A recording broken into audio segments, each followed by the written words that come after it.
Assalamualaikum warahmatullahi wabarakatuh, mahasiswa sekalian. Kembali kita berjumpa dalam pembelajaran kita di mata kuliah Strategi Kewirausahaan.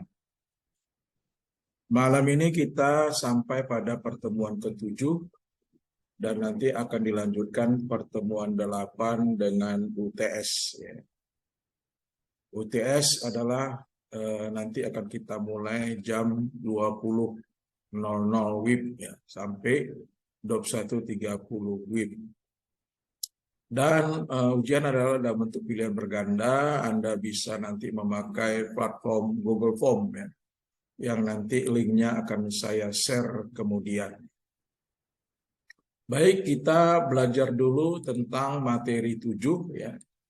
Pada materi 7 ini kita akan membahas tentang penerapan rencana bisnis ya, dan strategi ya, memilih bentuk wadah usaha ya.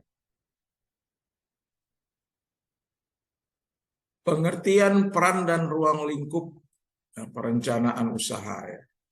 Perencanaan usaha itu adalah suatu proses manajemen untuk menentukan visi, misi, dan tujuan serta strategi, kebijakan, prosedur, aturan, program, dan anggaran yang diperlukan untuk menjalankan usaha atau bisnis tertentu. Apa itu yang dimaksud dengan visi? Yaitu cita-cita masa depan dari usaha yang akan dijalankan. Visi itu biasanya berjangka panjang, bisa 5 tahun, 10 tahun, 15 tahun. Dan visi itu biasanya tahapan. Jadi 5 tahun ke depan apa yang akan kita peroleh atau tujuan apa yang bisa kita capai untuk 5 tahun perjalanan bisnis kita ke depan. Kemudian misi. Misi merupakan ciri khas yang unik, beda dengan yang lain dan mendasar. Ini adalah cermin dari ruang lingkup perusahaan. Kemudian juga harus mempunyai tujuan, hasil yang ingin dicapai dari usaha kita. Lalu juga harus ada strategi, cara yang digunakan untuk mencapai tujuan. Juga harus membuat kebijakan-kebijakan, ya, pedoman umum ya, untuk membatasi bagi keputusan yang tidak dan boleh dikerjakan. Lalu harus membuat program-program kerja, lalu membuat anggaran, sumber daya keuangan ya, modalnya dari mana, pemasukannya dari mana, dan dikeluarkan untuk apa saja. Bisa juga ditambahin dengan prosedur SOP ya, prosedur dan aturan di perusahaan yang akan kita jalankan. Ada beberapa alternatif yang sering digunakan dunia bisnis modern. Ya. Pertama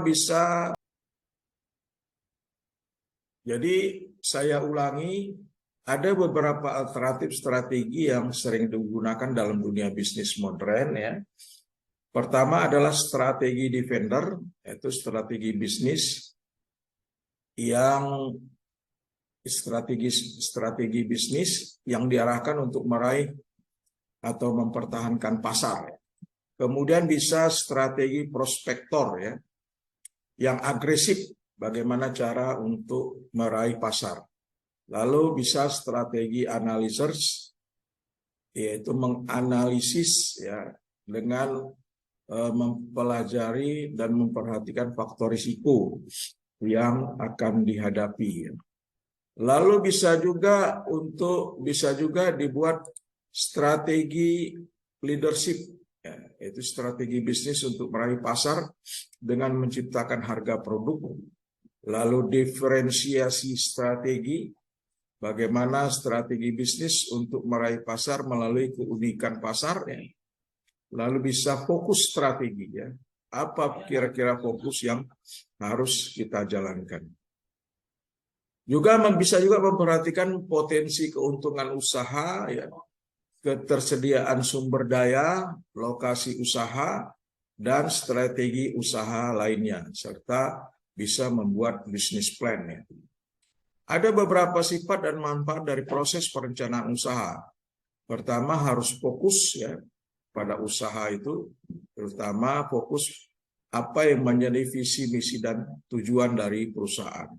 Lalu rasional dan faktual ya, sesuai dengan kondisi kekinian ya. Harus berkesinambungan dan mempunyai estimasi. Harus ada persiapan dan fleksibel dalam pelaksanaan usaha. Kemudian operasionalnya sudah harus terencana. Manfaat dibuatnya perencanaan usaha adalah agar pekerjaan itu dapat dilakukan dengan baik dan mencapai tujuan yang jelas. Kemudian menghindari pekerjaan yang mendorong penggunaan sumber daya yang lebih efisien. Menyediakan alat evaluasi, kemudian sebagai pedoman dalam pengawasan, serta membuat rencana usaha. Yang terakhir ini adalah diagram langkah-langkah usaha di dalam kita membuat perencanaan. Saya pikir demikianlah penyelesaian saya di dalam materi 7. Ya. Dalam materi 7 ini silakan Anda untuk dapat mempelajarinya atau membaca daripada PowerPoint yang saya share di e-learning. Baik, mahasiswa sekalian, kita masuk ke materi 8, yaitu ujian tengah semester, ya, UTS. Ya. Ada beberapa ketentuan yang harus Anda perhatikan di dalam melaksanakan UTS. Ya. Pertama, bacalah soal UTS dengan teliti, kemudian jawablah sesuai dengan maksud pertanyaan. Kemudian soal UTS adalah dalam bentuk pilihan berganda dengan platform Google Form dan linknya serta token passwordnya SK2022 yang akan di-share di WA grup kelas kita. Jawaban dan skor akan otomatis keluar setelah jawaban tersubmit atau terkirim, dan itu merupakan nilai UTS Anda. Ada 20 pertanyaan yang masing-masing mempunyai bobot yang sama, bernilai 5 poin. Dan kalau benar semua akan bernilai 100. Waktu penyelesaian selama 1 jam 30 menit, dimulai dari jam 20 sampai 21.30. Soal akan otomatis tertutup dan tidak akan bisa dibuka lagi apabila waktu sudah habis. Kerjakanlah soal dengan amanah, mandiri.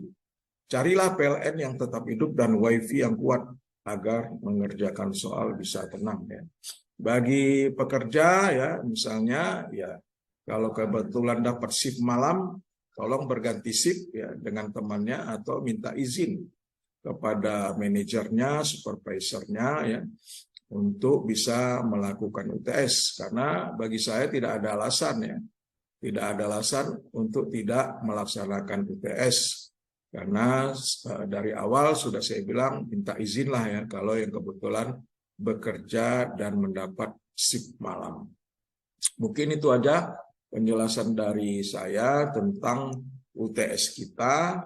Ya kalau lebih tenang kerjakanlah di kafe ya, karena kafe ada wifi-nya ya kuat ya, dan tidak perlu memerlukan laptop ya, pakai HP Android Anda juga bisa mengerjakan soal UTS itu. Demikianlah materi 8 ya tentang UTS. Selamat bekerja dan terima kasih. Saya sudahi. Wassalamualaikum warahmatullahi wabarakatuh. Selamat malam, sehat selalu untuk kita semua.